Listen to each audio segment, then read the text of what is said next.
Welcome back to Weebology, everybody. I am your criminal Professor Ricky. Hey guys, I'm Ethan. Yeah, literally on the way over here, I got popped by a cop, and it was very interesting. Yeah, we left the movie at the exact same time, and it took you 20 minutes to get here, and I was like, that's weird. Where the hell are you?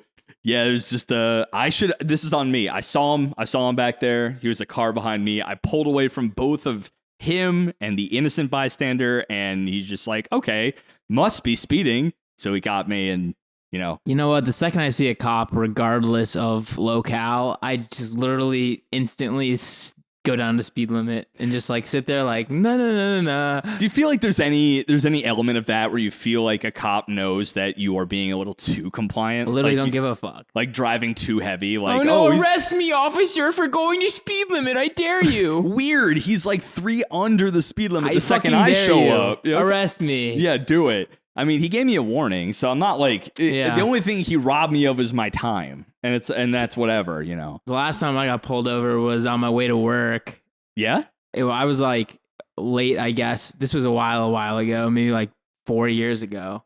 Really? Oh, yeah. Look at you, Mr. Good Driver. Shit, all right. But I was like zooming down the same road you get popped on. Oh God, because I was late, and then that road asks you to zoom, doesn't it? The guy was like, what speed limit do you think this road is? And I was like, 50? He's like, yeah, it's 35. I'm like, what the fuck? Why? I was like, dude, okay, like, to be fair, my bad, but you think it's not 35. This road screams 55. Yeah, easily. It just screams that way. I mean, I drive to what the road speaks to me as, and the road is just saying, go 70, my dude, just do it.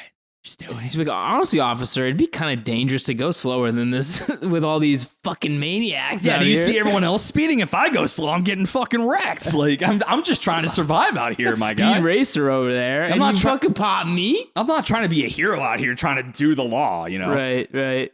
Speaking of heroes. But speaking of heroes, yes. I love that you're catching me at my own game. I love it. But today we are talking about, I mean, it's the next one up in the lineage of these kinds of movies. And I think everyone may have an idea of what we're talking about today, given that you fucking read the title. But I don't know. It's an interesting one after the movie that had come out for this franchise, because I feel like it added a little more that what I imagined this franchise's movies lately to do. They don't kind of highlight what's already been laid out, but this one laid out a lot of extra stuff. And given that the creator is a very key part of this one, again, it's up for debate whether a lot of this has become canon. I think we got to discuss it. So, Ethan, what are we talking about today?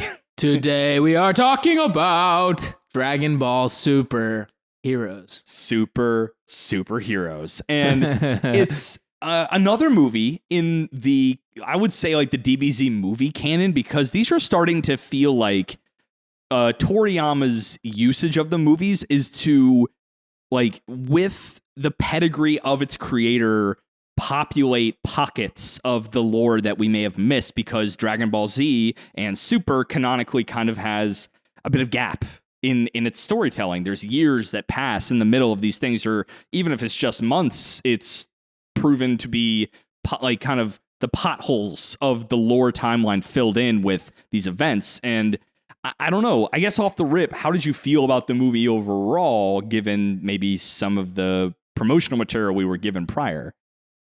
Yeah, so I think first off, we got to say, like, spoilers for not only this movie, but Super. And we have to contextualize this within Super. And Broly. Yeah. Like, a little bit. This comes right after Broly. Right. We find out in the movie, because one thing me and Ethan were saying early on, we were like next to each other, like, when the fuck does this movie take place? We didn't know until the movie itself had to contextualize itself within the timeline. So, and even still, it's not super clear, to be honest. You don't think so? I felt it pretty clear. I don't think so. I mean, given the character's particular positions within the movie itself, I can understand why that's a thing. But right, but like, even given, like, okay, this is supposedly after Tournament of Power. Right. And also after Broly. And Broly has been like, it was literally from the rip. The dialogue is like, Tournament of Power just finished. We're talking within like weeks or months. And they basically just left it there. And the Broly movie was right after that. So this is supposedly either right after or some point after. I'm not really sure how far that timeline goes of how far after the Tournament of that's Power. What I mean. It's like a little unclear there. And then I think another issue, I mean, like, we've obviously talked about it with Dragon Ball Z. It's a struggle to create, you know, world and universe rending characters. Yeah. And then have threats that feel like, you know, that they're a reasonable level to like really consider, oh, this is all hands on deck situation. Quick, call Goku and Vegeta back. Like, you know, everyone's freaking out. Right. When it's like, in this case, it's frankly like a flavor version of a character we've already had, like a villain we've already had. Right. But anyway, the point that I was trying to make from the rip is like they start off with like a tiny bit of a little intro, but basically to like Dragon Ball's villain. Yeah. And they try to pull them back in, the Red Ribbon Army, to be like the bad guy again. Sure. Which, totally fine, whatever, who gives a shit. But then like, there's no android that's really a issue at the moment, except for maybe 17. Right. 17 somehow became a literal god of himself. Yeah, he's like multiversal somehow. Yeah, he literally is the winner of the Tournament Right. of Power. So he survived like Jiren level threats and just where the fuck he was, nobody will know. No one will ever know. But so super light synopsis so we can get into this. It's basically the Red Ribbon Army is back. They are borrowing the brain of Dr. Giro's grandson, Mr. Dr. Hedo. Yeah, Dr. Hedo. Dr. Hedo, and he's the only one probably on planet Earth that could build a better android than his dear old grandpa. And sure enough, the Red Ribbon Army tricks him into doing so. But honestly, just that sentence alone right there already is fucking wrong. Isn't it though? Like, if Android 17 is literally infinitely powerful, right? Like, we're in this situation where it's like the whole premise of the movie is fucked. Right, exactly. If he were to pop onto the scene, everything would be golden, but he didn't. But it's just like, why do you need Dr. Hedo? You have like, I don't know. I'm just saying, like, from the rip, I understand. Like, let's have a fun little movie where we just like we shoot some blasts. We do some transformations. Okay. You know, we fight like little baby boy villains. Sure. But it's like, as like a fan who knows like what's going on, and like post Tournament of Power, everybody who was involved with Tournament of Power should be like dummy strong. And that's the funniest. Where was Roshi?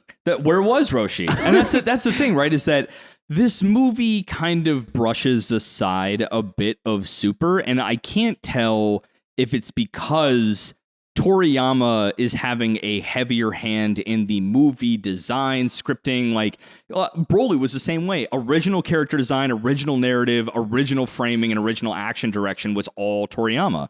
And for not just Broly, but for superheroes as well. So is it a fact that maybe after the Tournament of Power, after Super's initial anime run, is Toriyama maybe going back on his canon? Is he trying to maybe not go back on his retcon or try to retcon, but he's kind of smoothing out the edges, maybe? He maybe have overreached, and then he's trying to pull it back a little bit, because this felt very, grounded as far as where Super, like, ended, like, I don't know. It felt like that a bit of the charm of this movie is that it kind of got back to a bit of the roots of the series, and it definitely retread old ground, which I'll get into in a second. But do you feel like that by pulling it back to more, planetary stakes, not multi-dimensional deity level stakes, made it more, was that the intention, maybe? I think it's probably,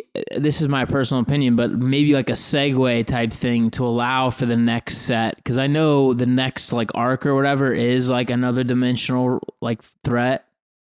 Essentially like demon god level. Yeah, he's more the next arc that would be adapted is the Moro arc, which is getting back to maybe a Babidi Majin Buu level style arc where it is more magic based than it is strictly power, right? And there's been talk of why that's good and bad. I think magic throws not just a regression, but a sidestepping into the power scaling of Dragon Ball as a universe. But what allows you, I think, to deal with some of these questions that we're talking about from this movie in a different way is like frankly, I don't want to sound like just a big asshole that hated the movie, but I really didn't like the plot or really what happened at all. I think it's just a situation where it's like they're freaking out about this, like, frankly, baby threat. Like Piccolo also should be much stronger post Tournament of Power. So that's where I was a little bit confused. Even if we don't have a strict timeline of how far after the Tournament of Power this is, which one character in particular clearly makes it seem like it's a very long time, or he's gotten strangely weaker. Yeah. But Piccolo has been shown in this movie to have been training since daily, like strictly daily. Right. So you're right. Why isn't he stronger than this? I mean, because what always bugged me about the androids as a concept is like their idea is, oh, we're just gonna like use fucking drones to watch these guys fight, and then we'll analyze their ability, and then we'll make something stronger than them. And it's like casual. But the last like real fight that they would have seen on Earth was fucking Buu, right? And Piccolo is supposed to be like 40 billion times stronger than that now, post Tournament of Power. Yet in this movie, they kept thinking, well, what about Buu? Well, he's still sleeping. Right. Sure. Which was fine. That was actually like the only part I was okay with. That's cool. But to your point, the implication of that is Buu is still stronger than Piccolo. Like, because Piccolo is trying to call him up as a kind of C team, the JV team, for like, because varsity team is off training in this movie because it's after Broly. Like we said, spoilers abound, but Broly is now training on Beerus's planet with Goku and Vegeta. So Broly, Vegeta, and Goku are all out of the picture because they're training elsewhere, right? Yeah. So Piccolo thinks, all right, what other person would be more equipped? Oh, I know, Buu. Buu can handle this. Which he could, but that also brings us back to your initial question. Why would Piccolo not be able to handle this at this point? I think Buu is still stronger than Piccolo Tournament of Power, post Tournament of Power. After these power-ups in this movie, you think? That's the one thing. He should be. He's fucking... He's Buu, a galaxy eater. Yeah, like, literally. Buu is supposed to be like basically end-game level threat here, where he's like real... it's annoying because they always say like everyone's got infinite power, but he like legitimately is supposed to have infinite power. Yes. You know what I mean? So it's like, it's just so fucky when you get into these like weird multiversal threat type shits. Yeah. And then like, there's a couple, I think this is just going to be like a rambly, like. This has to be. Cause honestly, like a really annoying episode unless you've watched the thing. But hopefully if you watched this movie, you'll kind of agree with us that it was like really fucking messy if you think about it. There's a lot in here because that actually that's a great segue into one of the big tenets that this movie warrants the discussion of is, we have talked in the past about anime movies being a one and done, fun, canned experience, right? Let's talk about My Hero Academia movies for a second because they're a great example. They seem to, wrap everything up in a beautiful little bow to be this, take all the characters in a moment in time in the lore and then put them in a situation, make it fun for about an hour and change, and then everything wraps up in a bow as if nothing had ever happened. So if you were to watch like the episode after the movie, quote unquote, everything would be tied up. Right. Everything would be good. But you have movies like Mugen Train and Broly now and Superhero, where it has not only, I would say, maybe the blessing of the creator in Mugen Train's point of view, because it was canonically in the manga, but you have Broly and Superheroes put literally to pen and paper by the original creator, Toriyama himself. Not just that, but action direction and character design. So it begs the question, do movies like this, as we talk more about it and the topics, the big moments, and the character impact of the lore, is this now canon? These movies are no longer one and done fun canned. This is lore now by definition, right? Yeah, I mean, I think anything that the creator actually does is canon. It has to be. So like, this is canon. So if we proceed with this being canon, we have an episode now, because now there's a lot to unpack in this movie that implicates ripples across the rest of the canon, the story. I mean, I don't know. So first, I would say Red Ribbon's Army's involvement. Right, they're back, I guess, in some capacity. I like the fact that when I mentioned they tread old ground, this felt very much like a Gohan storyline retreading, because it's the androids again. He was the hero versus Cell in the Cell Saga, and I don't know. Do you feel as if that this was just kind of a rehashing of Gohan's story just for the sake of the movie, or was there something more? Was there more here for him? It just, I think their handling of Gohan has been like royally fucked for years, right? What a setup he had, and then what? Well, it's just like the resurrection of F. He was a little bitch boy. He was a pussy. He was a bitch honest. Boy. Like, I'm not gonna sugarcoat that one. Golden Frieza wrecks him. He realizes, damn, I gotta not be such a pussy. And then Tournament of Power, he becomes back to like prominence.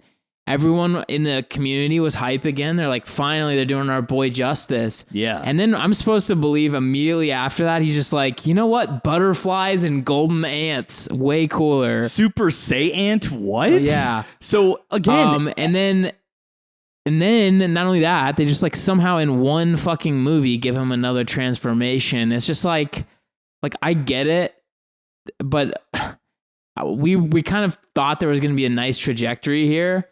And it's like the biggest roller coaster in history has been Gohan's treatment in this fucking saga. And the dirtiest part is kind of what we mentioned earlier. This is at some point later than the Tournament of Power. We know he had little to no, basically no involvement, not little to no involvement in the Broly movie. So however long that had been, I don't really understand what that means for him as a character, because he has been kind of off of the bench. Like, he's not even a bench warmer at this point. He's just kind of been out there, and we see him at the beginning of this movie scrawny as all shit with like the old glasses look, and he is supposed to be a semi-accomplished biologist. And I got a question. Sure. Isn't he supposed to be a billionaire? I think he's supposed to be a billionaire. Why the fuck can't he get LASIK?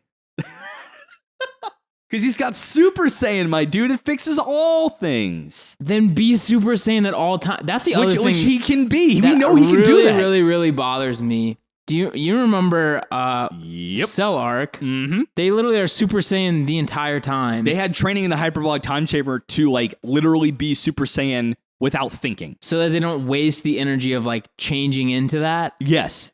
At this point, why wouldn't you make your base Super Saiyan? If that's all you got, right? Like, then you can go to 2, Ascended Saiyan, and then 3 or whatever with less, like, explosive energy wasting less juice, I cannot, unless it's because Fidel's like, yo, I don't want to date a blonde boy. And then obviously Chi-Chi was always like, oh my God, my son's a delinquent. What? My son is a delinquent by his own admission. But also Videl fell for him initially, if you remember, because he was the mysterious golden warrior, by the way. Right. But all that being said, little thing in this movie is that only when he becomes Super Saiyan does Gohan throw away the glasses. And they had a dedicated line saying, hey, he goes back to base and he's like, wait, does anyone see my glasses? I need my glasses, Velma style. I said Videl, but basically Velma style. And Piccolo was like, wait, does going Super Saiyan fix your vision? And he's like, I guess, like, it must, right? So I don't know. It's very interesting that they have relegated Gohan once again to being little bitch boy supreme over here, but then like bad dad times 2. Bad dad. He's as bad as his dad. That's that was another thing that actually really ticked me off. It's like, did they not watch our first episode? They should have watched Toriyama. What are you doing? We literally outlined this, that Goku was a bad dad, and you're like, what should I do with Gohan as a father to Pan? I'm going to make him a worse dad. What? A worse dad. Hey, Piccolo, can you pick up my daughter at preschool by 1? Thank you. Oh, yeah. Click. And it's just like, what the fuck? And Piccolo, 1, he should not be putting up with this shit. And he's 1, now he's best grandpa. He was best dad, episode 1 of Weebology. Go check that out. You're already in the platform. I'm doing the plugs now. But Piccolo's now not only best dad, he's best grandpa. Right. What the fuck? How can he's gonna be best great grandpa. That's what's gonna happen. For the entire Son Goku lineage, he's gonna be the best parental figure for the next 7 generations. Because that's the kind of guy he is. Piccolo's a good dad. Yeah, it's just like, it's another thing though where they're like, let's make Gohan as fucking unlikable and unuseful to this franchise as we possibly can. And I don't know anything about the Moro arc, but is Gohan involved? Yeah, he absolutely is not. No. No? No, he's barely involved at all. You know, I can tell you just like fucking get him out of the series and right, seriously. It honestly bothers me more to have him still be there and be like just completely useless and bland. So, and that brings up I think Fidel's stronger than him right now. Maybe. Like, in base, maybe, but then he has Super Saiyan, whatever. But shut up. Whatever. I know. Fuck it. But all that being said, they know this. They understand that Gohan's potential as a narrative character and a narrative lead has been wasted because they set him up that way. They set him up to be Goku's successor in the Cell Saga, and they realize that, oh shit, ratings are down after we try to like watch his life. So their usage of him in here feels forced, not because of how much he got downgraded, but how quickly he got re-upgraded. You notice that? Like, he just like climbed through the ranks of this baby villain. Nuts. It was like suddenly it took him longer pre-term of power to get back to Mystic than it did like right now. And that already felt rushed. Yeah. That felt rushed. I agree. And now he goes from Super Saiyan to Mystic. And apparently Mystic is only applicable at full power because we watched him when after he ate a Senzu bean, he then could finally go back to Mystic. That's how, I guess, weak he's gotten. Yeah, kind of weird. So he only at 100% power can be Mystic again. Also, I don't believe he originally had to go Super Saiyan 1 to then go Mystic. I thought he could just go straight to Mystic. Yeah, that was the whole point. He sidestepped the whole Super Saiyan process. Yeah. And he's even said in Super, like, I want to explore this new path of power. Like, I can find an ultimate form within this path and not my Saiyan heritage, but the mixture of my human and Saiyan heritage. And I will get to that in a bit, but one thing I want to talk about before we get there is Piccolo. Now, Piccolo, we talked about already the fact that I would argue, is probably was before the very end of the movie the strongest on the planet at that moment, I would say, unless Gotenks comes around, but they didn't give him the screen time he deserved. Another like weird scenario. They made because Trunks and Gotenks basically haven't touched fusion in a while, which it would make sense they'd fuck it up, which is fine. But like, fine. I'm just confused why they're just like entirely relegated to not being fighters. Why? Right. Why is nobody training? Literally, in what world would Vegeta not make his son fight? That's crazy. Exactly. Like Vegeta, of all people, would make Trunks be an absolute badass. In fact, I wouldn't be surprised if he grabbed his ear and literally teleported him to Whis' planet. Literally, you're training with gods now. Yeah. Fuck off. Like, that's what you're doing now. Like, in another timeline, you defeated a god, so you gotta be that for me now. Right. Yeah. So all of that being said, right, is that it feels like it was like everything was set up for Gohan to have his moment, but his moment came and Piccolo as well. Piccolo and Gohan to have their moments. And I will say that this isn't unfounded. we've had movies in the past where, Goku is busy, Vegeta's out of commission, and it's Gohan and Piccolo and Krillin. Like, this motif of having the B team of the Z Warriors being the only line of defense actually, I think, makes for great tension because but what I don't get rid of Gohan. He shouldn't be involved. Sure. You should have like the original Z Warriors guys. You'd have Yamcha, this would be a better story. Coming off of Tournament of Power where they denied him entry, right. Yeah. he trained his ass off. That would have been cool. And Tien, who's still strong, but like obviously not Tournament of Power. But if you think about his one KO in the Tournament of Power was basically a tie because he fell off with him.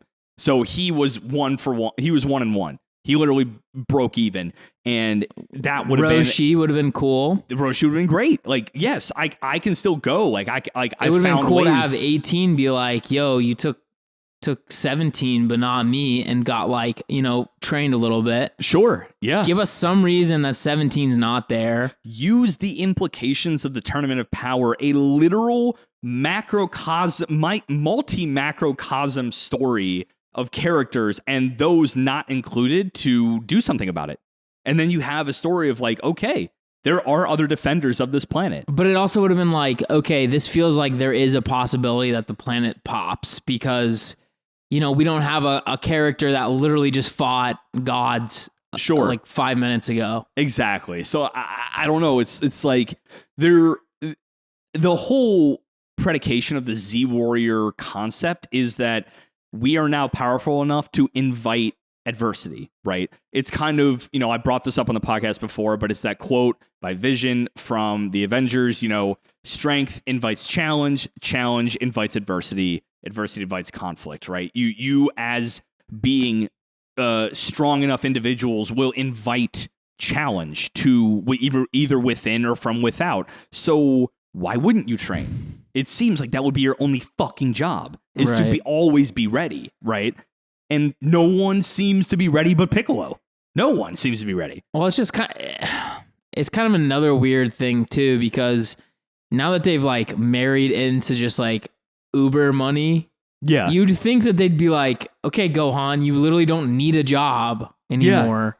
That was Vegeta's whole bag. Right. Vegeta being married to Bulma she's literally the leader, CEO of the free world. Oh, basically the free world. That's the part of the movie too, is that the Red Ribbon Army used Capsule Corp, Bulma's company, as a way to trick Hedo into believing that they're the adversity. And with his knowledge of, wow, wait, Capsule Corp is actually a big fucking deal. They're like, look, they got literally aliens on their side, which... Wouldn't this be a cooler story if there was like some sort of weird corporate espionage going on inside of Capsule Corp that Bulma doesn't know about, and then they like actually were doing bad shit?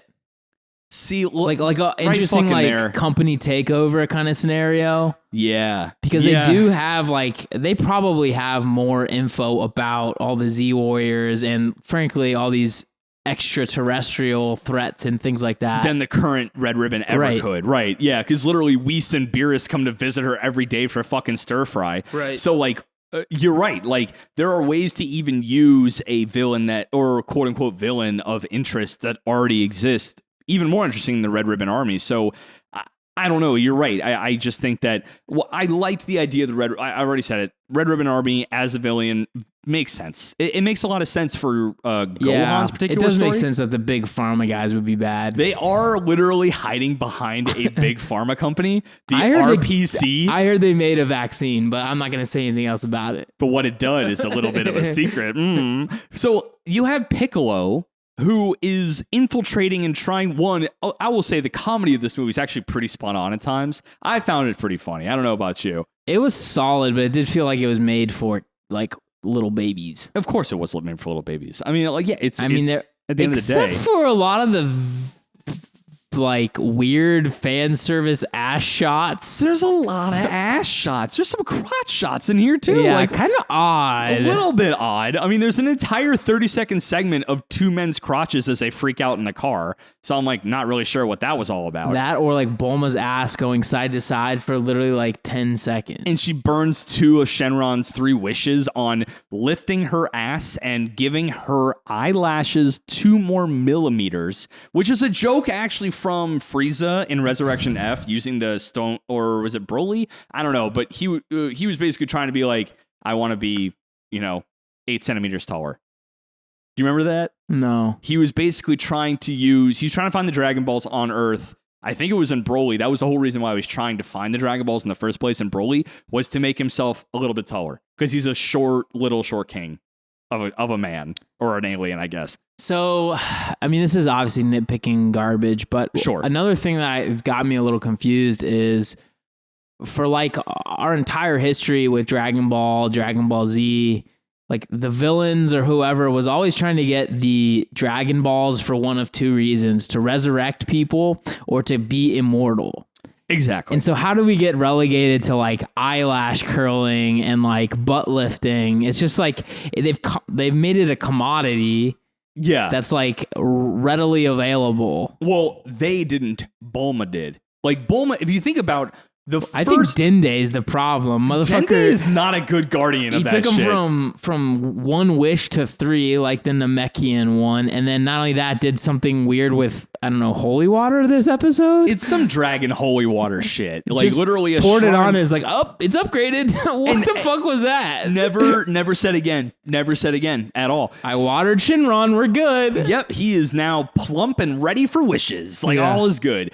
But yeah, I think Bulma's initial entry into the Dragon Ball series was Dragon. Here comes the dragon. Here comes the dragon. He basically, Shenron has become the one miraculous dragon to defy death and, the flow of time for beings in the universe, to Bulma literally sequestering him over the years to being at her beck and call.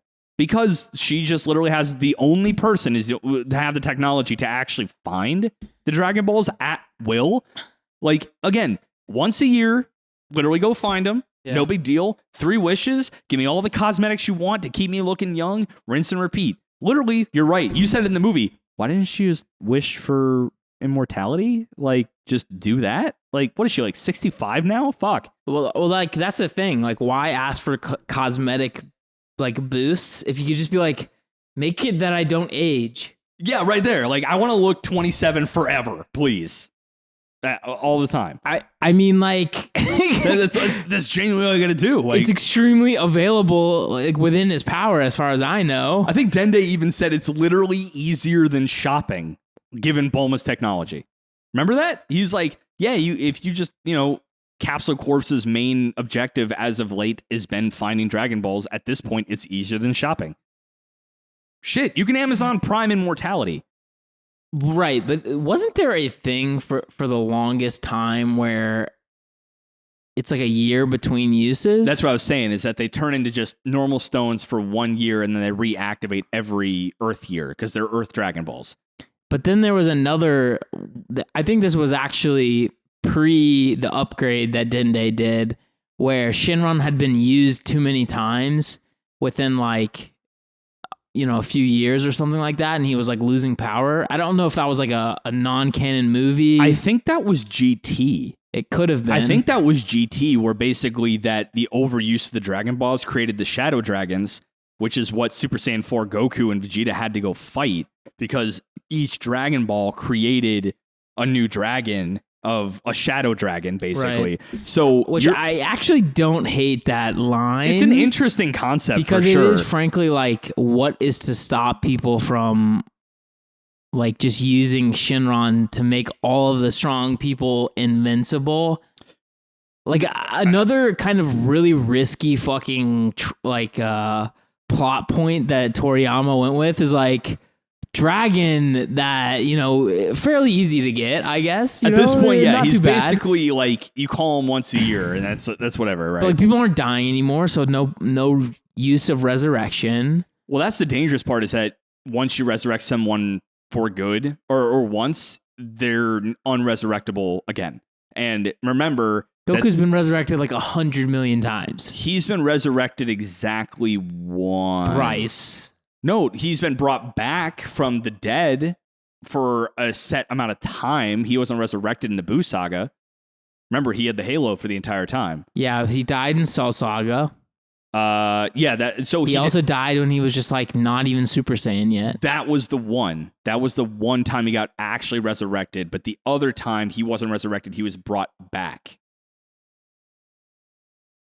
How did he come back post Cell? He wasn't resurrected. He said, "I want to bring him back just for this amount of time," in the Buu saga. Remember, he had the halo over his head the entire time. Like, he was just brought back for a set amount of time. But he has to be back for Super. Yeah, he was back for Super. I don't remember the context, because he was actually dead when he fought Beerus on King Kai's planet. I don't actually remember how. I don't think he was. He was Super Saiyan 3. Oh, he was dead because he was on King Kai's planet. But I actually don't remember how he was brought back. Maybe Namekian Dragon Balls could do it.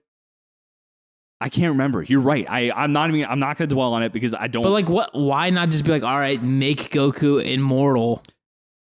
It's a great fucking question. It's a great fucking question. And I think they said it in the movie a bit, like, hey, why don't we just destroy the Red Ribbon Army? Oh, wait, your pride won't allow it, Piccolo. So I think a lot of these fighters, everyone respects their pride for whatever fucking reason. Well, I do think it would be like kind of fucked to use the Dragon Balls to like eradicate a whole bunch of like frankly useless dweebs. I mean, you can say, I wish that everyone involved with the Red Ribbon Army forgot the Red Ribbon Army existed. That would have been cooler. Easy. Done. And it's just like, what are we doing here? Let's go home to our families. Like, let's go actually have a life. So, I mean, Red Ribbon Army, fine. The Dragon Ball usage, not so fine. Horrendous. It's horrendous, frankly. And there's a lot of weird stuff in there. But I guess before I have like some good things to say about this, I want to talk about the transformations, because I think transformations do imply a couple things. One, Piccolo's actual wish was, Shenron, please use the same type of latent power drawing ability that the Namekian that did the same thing for Krillin and Gohan in the Frieza arc, do that on me. Do the same thing on me. And he's like, sure, I can do that. And when he did, like, shit, not only did he get a power up in his base, but he clearly got a new form. So what the fuck was Shenron saying? He kept saying something like, you're almost there or something. There's only a little bit I can draw out now, but there's something more I can do. Like, I think is what he was saying. Like, I can only draw out a bit now, but there's more in you that can be drawn.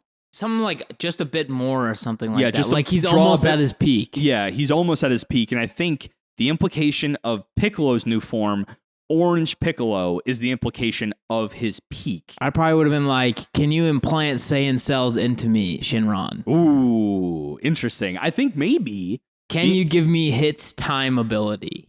That would be actually sick. Yeah. So the implication, I think, with Orange Piccolo is that his latent power being drawn out implies that it's kind of like a Super Saiyan type push, that when you hit Namekian peak, you do get something like a Super Saiyan transformation.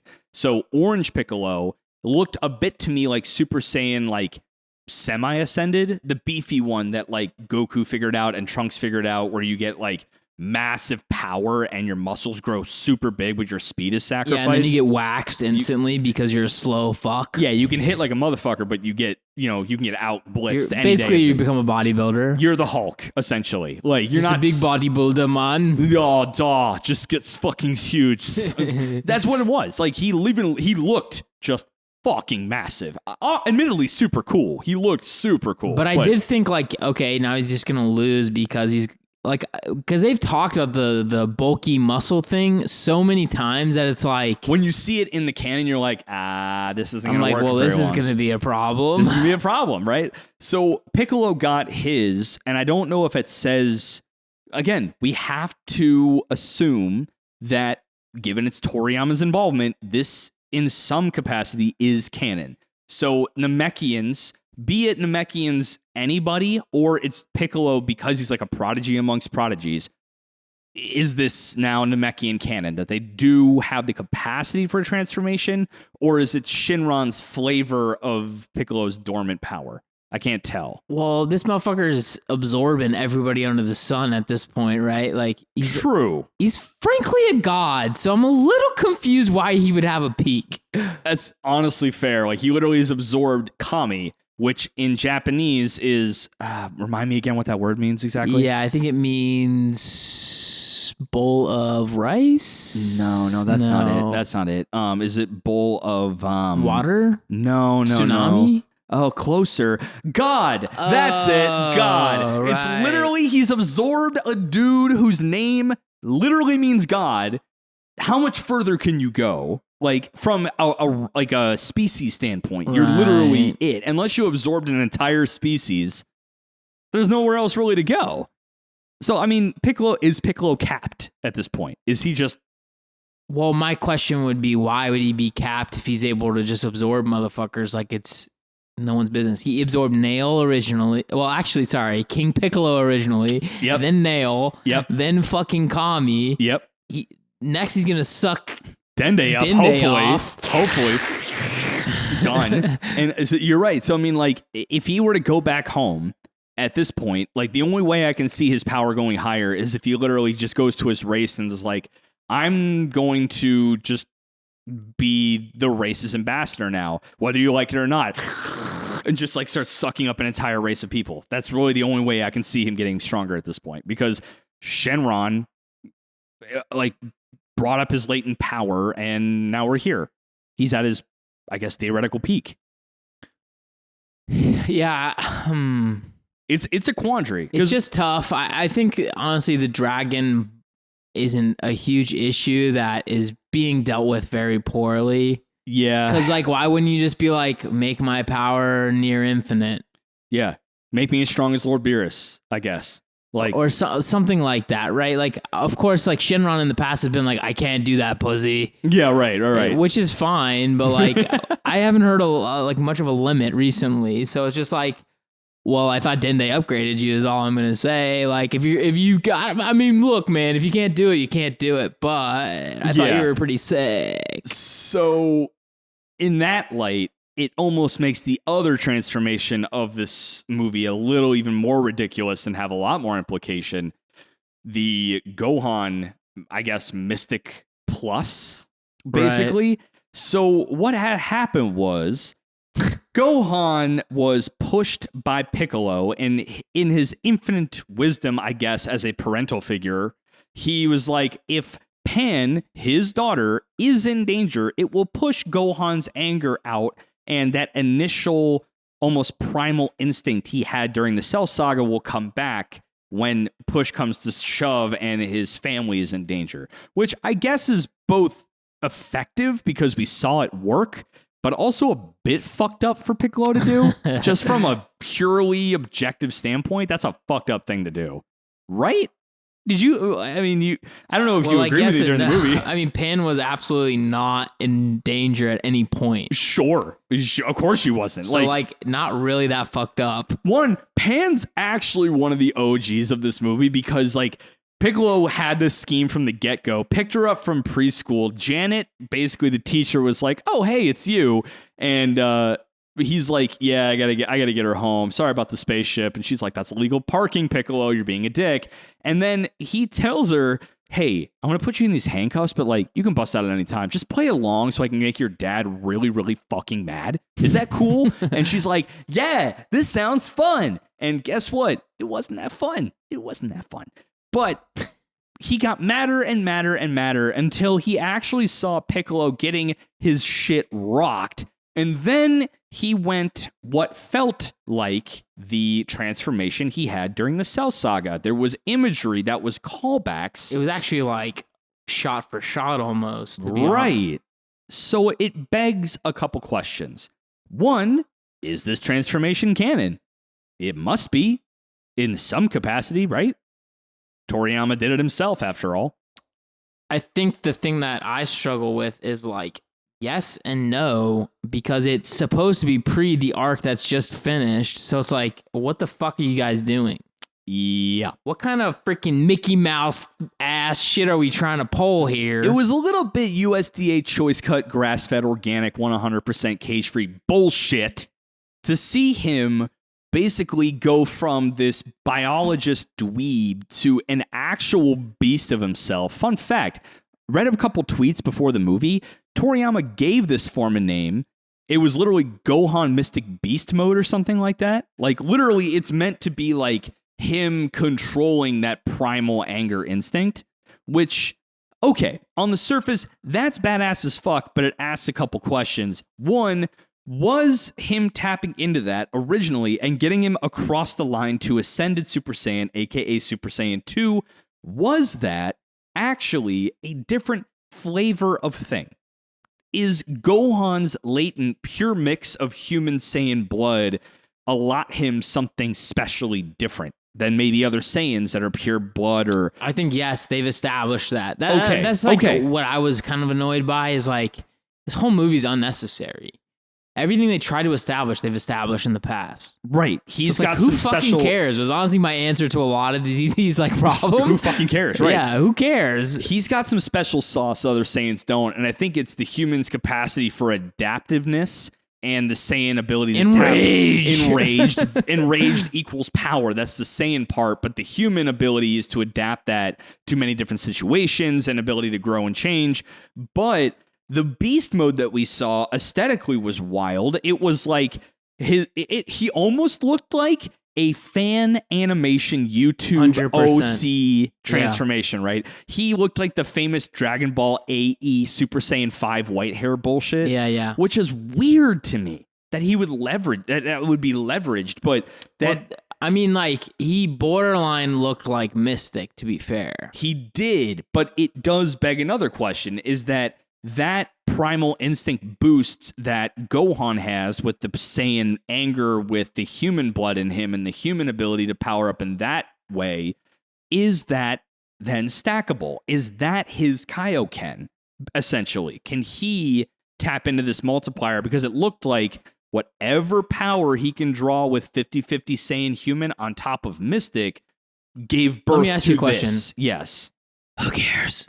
Exactly. If he's not in the next arc, who gives a flying fuck what he does? And herein lies the problem with canon source movies like this, right?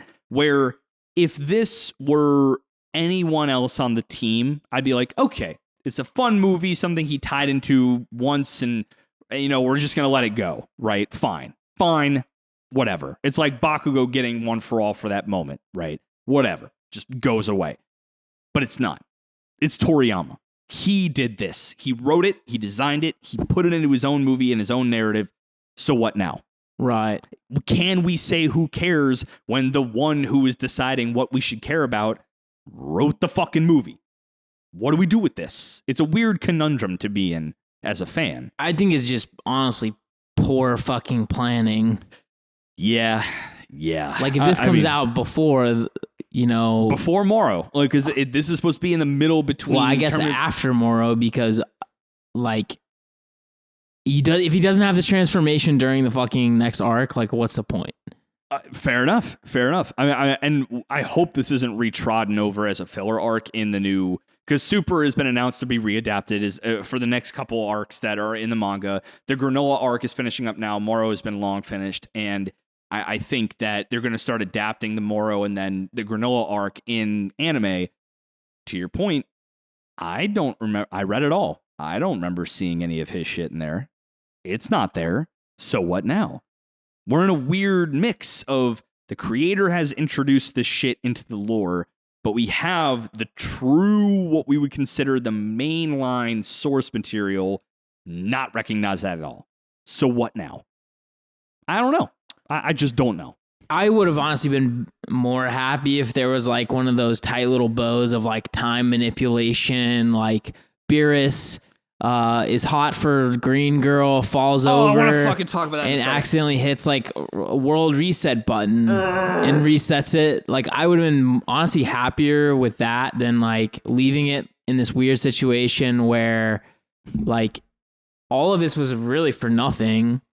Ultimately, it was. Okay, think, the main villain was just a dehumanized, less interesting version of Cell, literally called Cell Max. Which, like, they've established Cell is an absolute pussy at this point. Right. So the implication being that Heto's contribution to the Cell formula was strong enough to now imply that Piccolo being, I would say the implication here was that Piccolo is now like as strong as maybe approaching a Super Saiyan God, not quite, but more than Buu. I think the implication of that was there. And Beast Gohan is stronger than that. So I think Beast Gohan, who Mystic Gohan was already going toe-to-toe-ish with Super Saiyan Blue at one point. Like, I mean, it's just like, it gets fucking messy. It gets messy. That's at the what end, this they're does. like, oh, even if we had Vegeta and Goku, I don't know if we would have, it would have been crazy. It's like, that line right there implies that Beast Gohan must be stronger than what they're capable of right now, which I'm is like, fucking are you out of nonsense. your fucking mind, It's dude? That's nonsense to me. The It guy has to could be. go Ultra Instinct, and then the dude ain't touching him. I don't give a fuck who he is. There's no way in hell Cell Max compares to anyone on like the Justice team from Team 11. Dispo claps this guy. Also, very, very weird that this Cell is somehow stronger, yet can't regenerate arms and limbs and shit like that.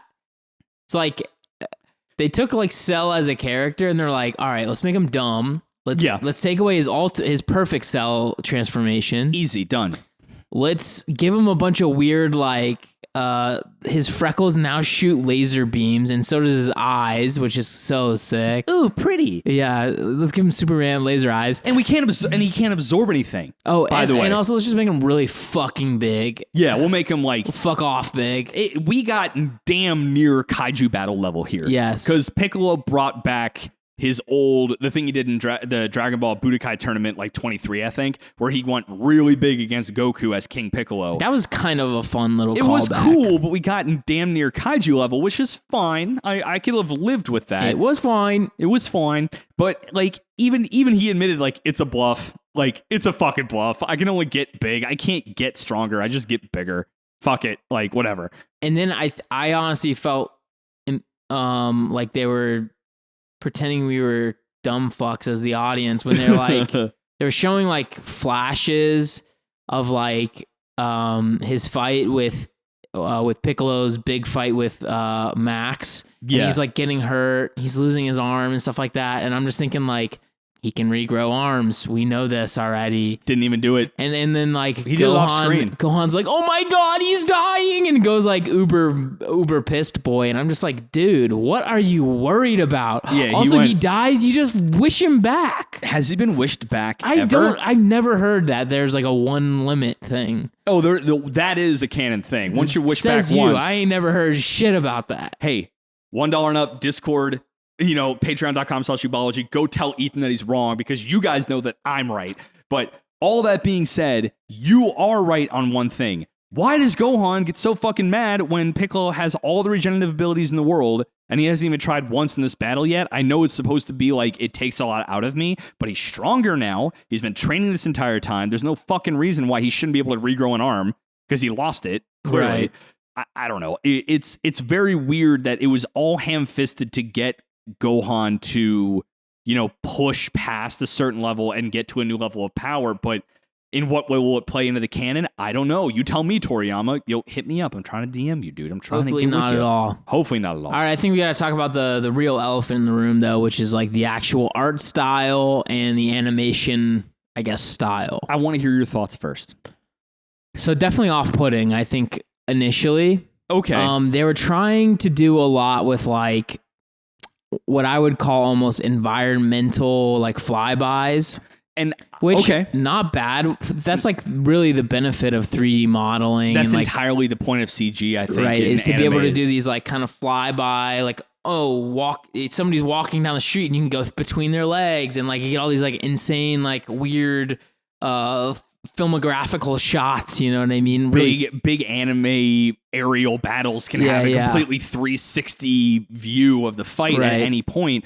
And I will say, after the initial hit, I think, and I'm trying to be really objective here, I think as far as CGI goes, they did a really fucking good job. I think it was pretty. Yeah. It was fun to watch. The battles were beautiful. There were moments in that. I mean, there was a moment where one of the androids who was villain turned good, he did this basically sky bomb from fucking orbit, and that looked stunning. That was great to see.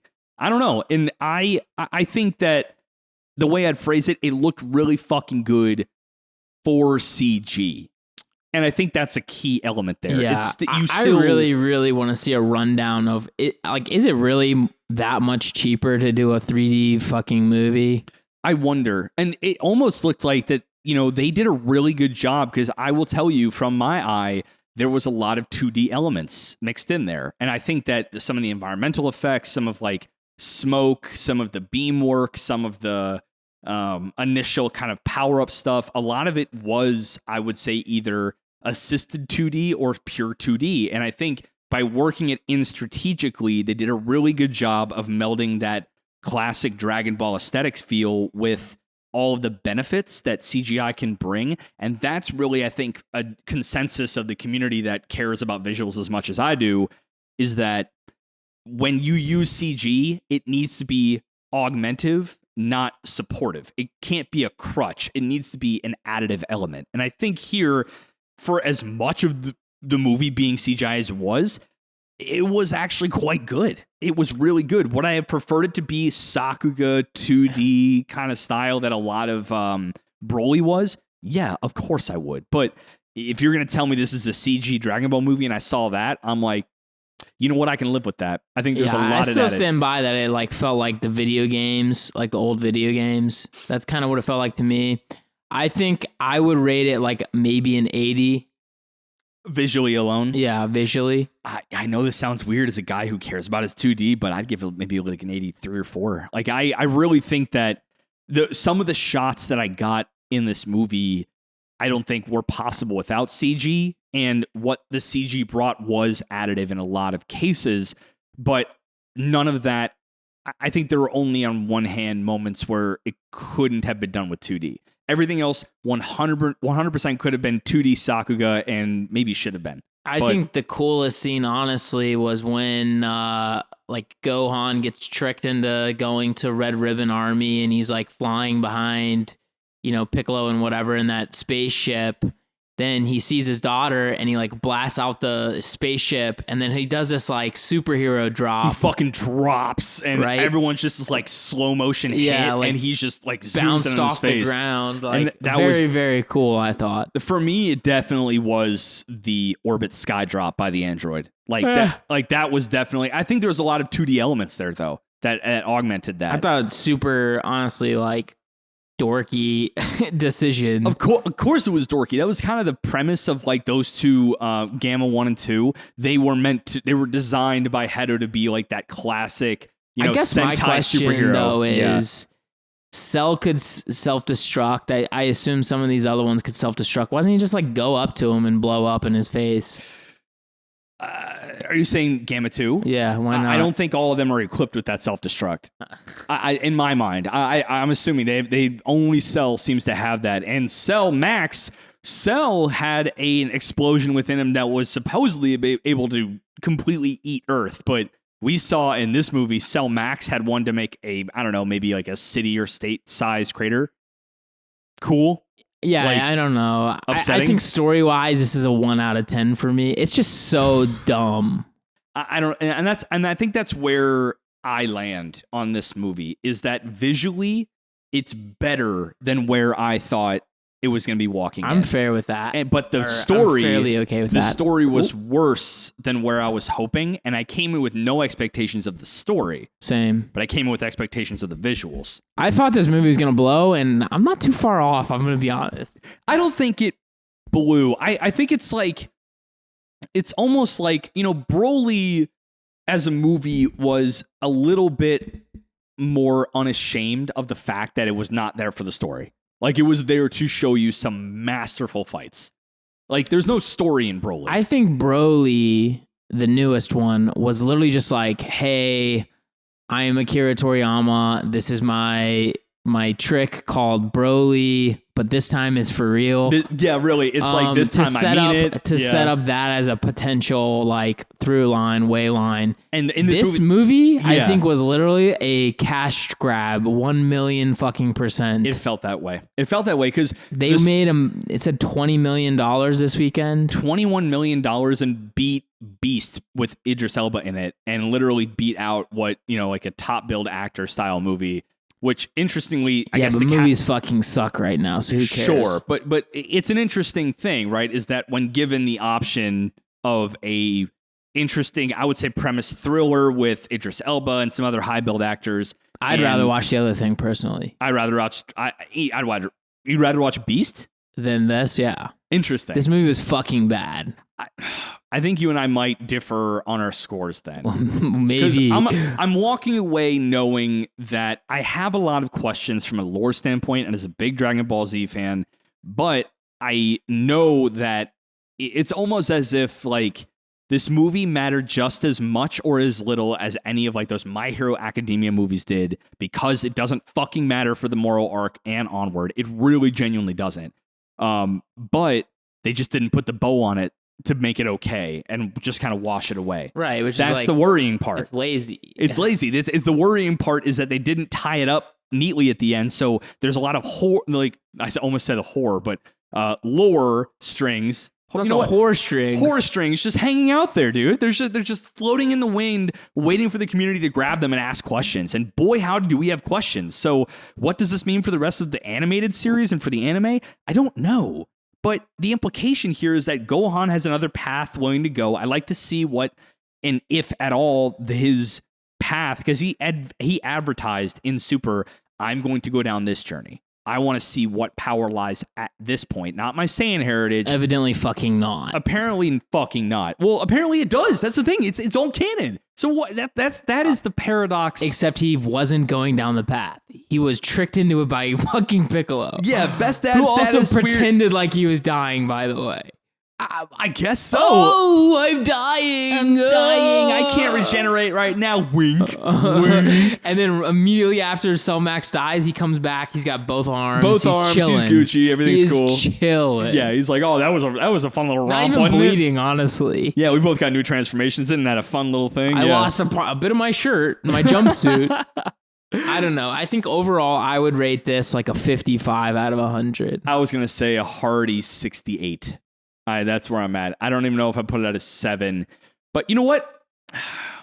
Nah, this fucking sucked. I can't stand people that do this shit. I'm going to give it a flat 70. And the only reason was I was genuinely, and again, as an animation snob, as much as I don't like CGI, I like seeing new innovations. I like seeing boundaries push. And I think as far as CGI goes, this movie did push the boundary of what CGI could do if it is your main driver of animation.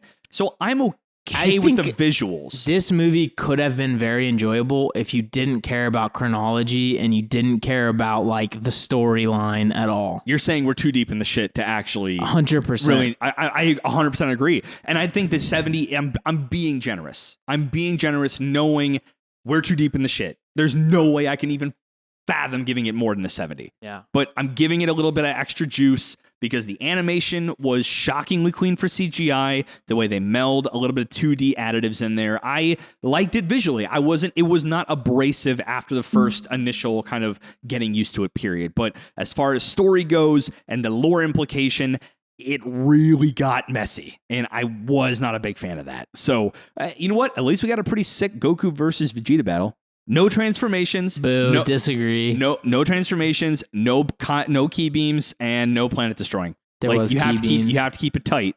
I'm like, all right, it looked pretty sick. I was into it. I like the line that they're going down where like it's for Broly's benefit. Well, that's why I like. But like Jiren, like Vegeta basically spends a couple minutes explaining like, didn't you notice that Jiren would just like. He showed no intent behind his moves, so you had no way of like figuring out what was going on. I will say that But like that's borderline Ultra Instinct, so I don't really quite get what the hell Vegeta's smoking. You don't know about the manga canon right now. Correct. So I will say that from here on out, the power leveling up of the main characters, Goku and Vegeta, obviously are different.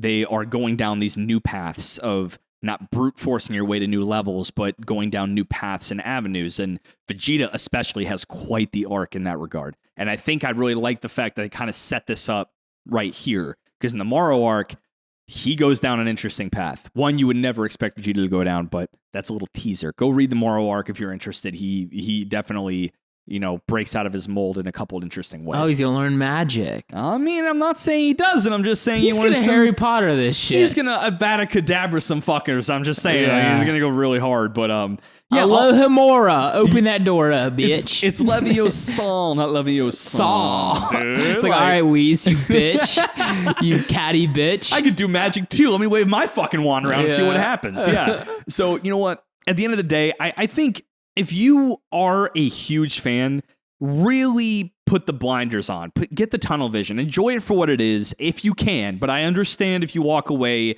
with all the knowledge in your brain of years. I mean, the movie opens up even like, if you're old enough to remember the Red Ribbon Army was one of the greatest threats on Earth, they literally know that you, as a longtime Dragon Ball fan, are probably our age and a little You're old. Fucking senile at this point. Oh, I can see your crow's feet from here, you old fucks. Like, I remember when you were a wee lad watching it on a CRT about the Red Ribbon Army and Goku was what?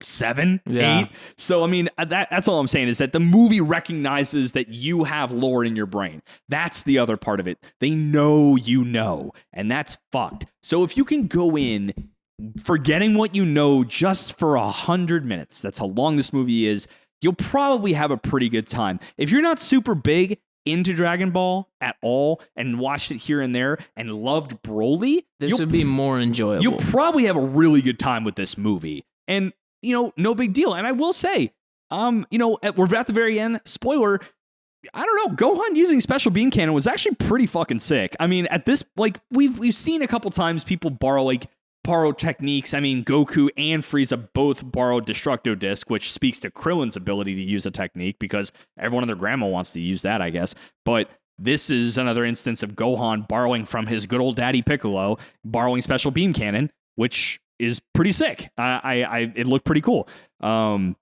Piccolo also agreed. He said it looked pretty nice. Looked pretty sweet. That's a good dad for you right there. But he had to do it turned around so that he couldn't see him smiling. Yeah, that's a good fucking shonen dad right there. A tsundere papa. Tsundere papa. But you know what?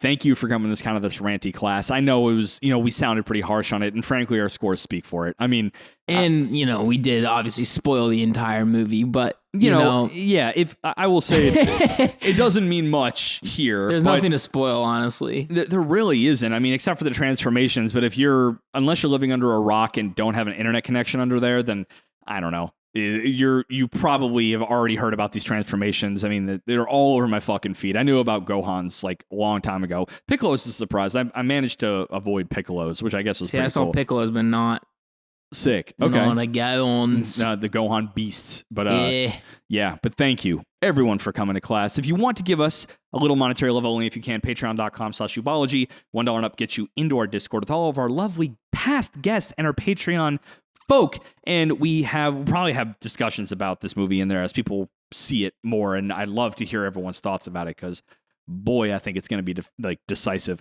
Like, comment, subscribe anywhere you do that thing, and if you want to listen to anything in our backlog, you're already on the platform, guys. Just go over 2 clicks, one and down. You already have all of 170 eps at this point. Oh, yeah, baby. Holy shit. But yeah, if you want extra content on top of that, $3 and up on the Patreon is the syllabus sidebar, the lo-fi, high vibe, sometimes anime, sometimes not, sometimes visual, and most likely on hiatus show where we talk about life and shit and things that may not make it to this podcast, but frankly, it might sometimes if we get a looser one. I don't know. But you know what? We try to relegate it there.